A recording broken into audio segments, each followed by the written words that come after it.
So last time I have mentioned the view that maybe science can combine two different cultures and two different approaches and find um, uh,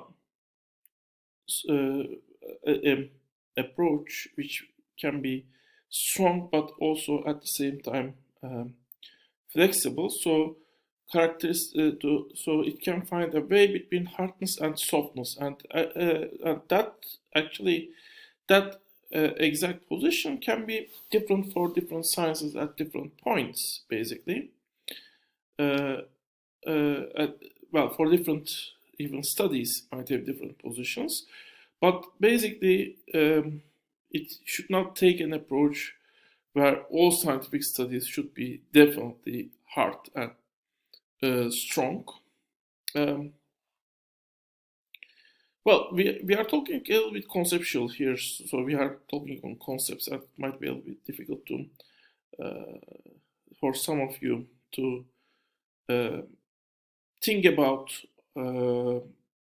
how what kind of studies can be there that can justify um, this approach, and even the examples I have given previously are kind of made a little bit too fast, and you might think, can there be scientific studies in real life that really find a way between this hard and soft approaches, and are soft approaches really useful? Can they really be useful, basically?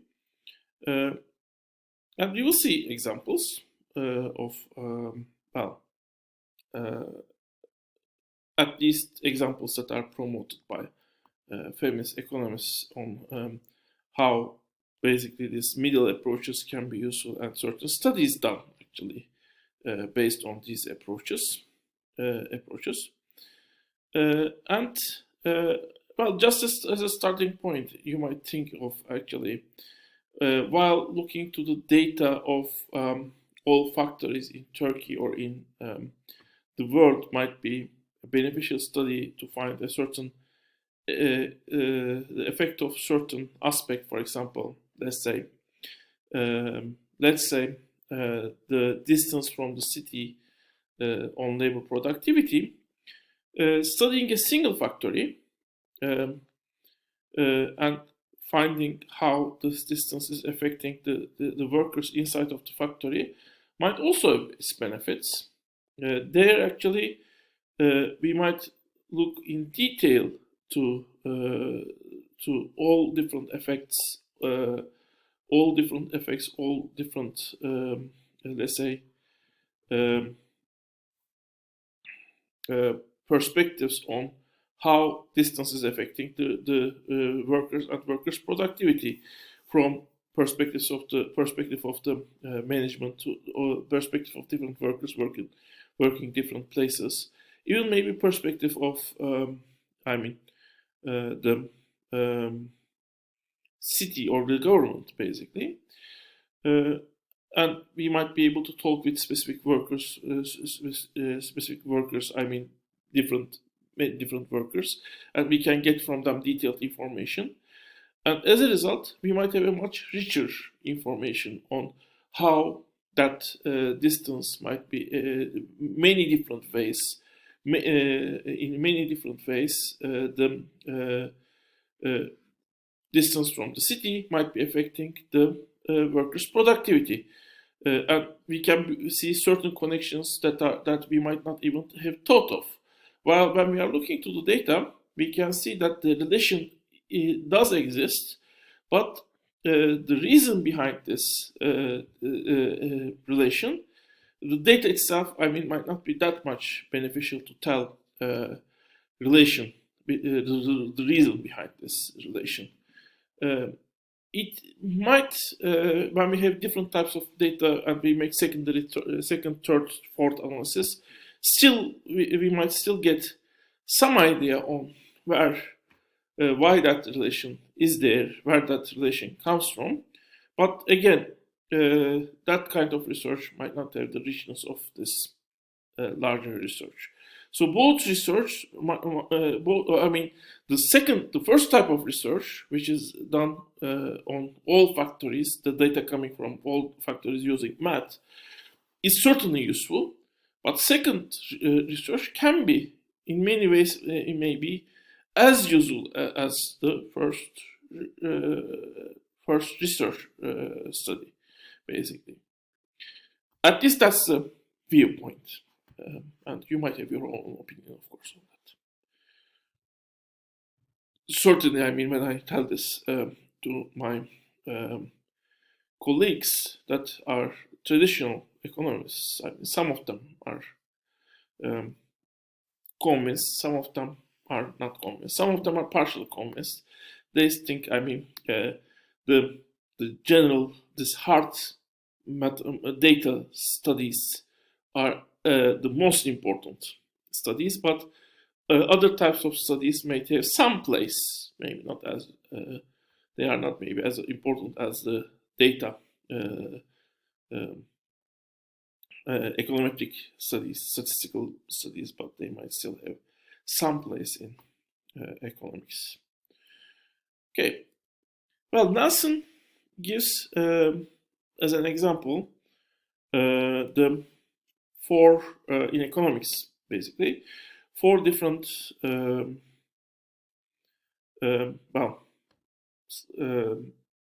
aspects of economics: economic models, economic methods, economic topics, and economic pedagogy.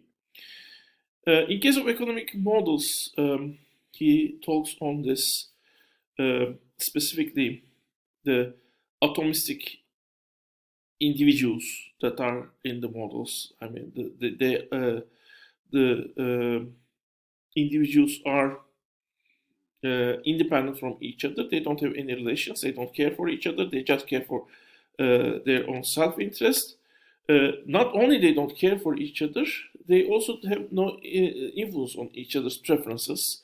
They live in an isolated manner. For example, they don't. The fact that every other person is watching TV, is interested in soccer, football, does not influence other people. Each person makes his or her own personal choice on what sport is most interesting for him or her.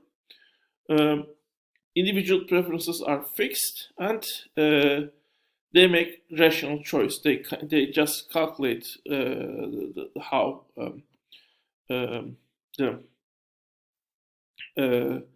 how basically everyone is basically how every good will benefit them, how much happiness or benefit they will get from each particular good, and they also take into account in the price, and then they buy the good that will benefit them most per dollar they spend for that good.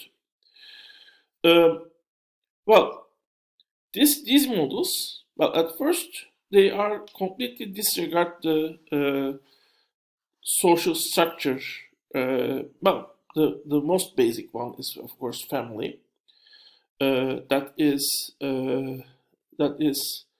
taking place. Family is a structure where people live together and make decisions. At least to some extent, need to make decisions together. Of course, in a greater sense, the benefit, the influence you got from your friends, from your peers, is also completely disregarded. But maybe the most important, and here actually comes the male bias in full sense. Most important part of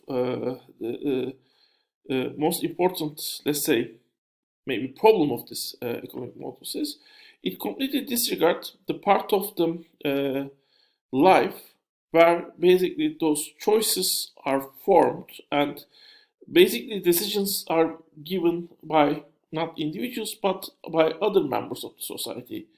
Mostly parents, but in some cases, if the person is if the parents of the person are dead or incapable of looking after the children, then maybe some institutions might also give the decisions. So that era of individuals where they are not, they are actually not able to make their own decisions, at least in the society accepted that way. And in many ways, they are not considered as people who can care for themselves at the very first in their life, even physically. I mean, if you let the baby lie on the floor, the baby will die.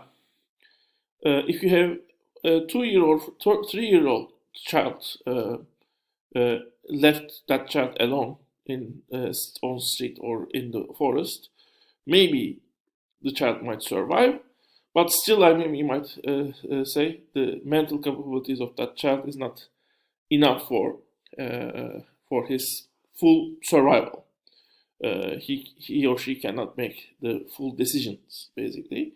So that particular period where people are relying on other people to survive, to live, to make decisions, and even the part also where they form their decisions is completely taken, completely disregarded in the economic models. Um, well, individuals enter to the models once they got grown up, and before they grow up, they are just within the decision-making process of the parents themselves. I mean, in some models, at least. And of course, this periods of dependency might also exist at other times. For example, if I had for example, a bad accident and leave unconscious, for example, well, decisions will be made in my place. I mean, which hospital I will be taken, which operation I will be given. Up to the point I get consciousness, I cannot make even decisions. And after I got my consciousness, I might need still time before I'm fully capable of caring for myself again. And that period and the way the decision-making process for individuals is organized at that period might be very critical for the economics, but according to Nas, not according to many other people, because the base of the human material is in a way formed at that time. But it is completely taken out of economics, although economic processes might be very much affected and in return affect back. I mean, economic capabilities, for example, might very much affect the way a child is raised, for example. So this is one example. Of course, there are many other cases they brought up, and we will have a glance of these different cases also in the last article we will cover today in this lecture. And then we have econometric methods. We have already talked about this: math assumptions, formal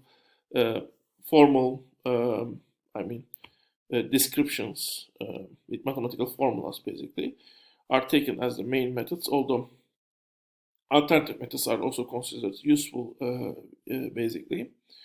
And at least, not always, but at least in some case of studies.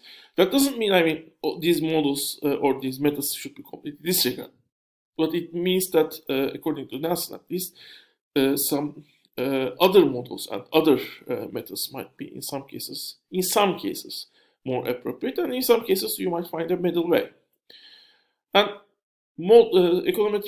economic topics, market transactions are basically taken as the main topic in the economics, where this rational side of humans play most part, and also most male are participating, while volunteering activities and the household work, though they might be still very important, in some cases volunteering might be, in today's world, very crucial. For example, like in case of Wikipedia, they are not taken into account because from the male perspective, market is the base activity in the economic system.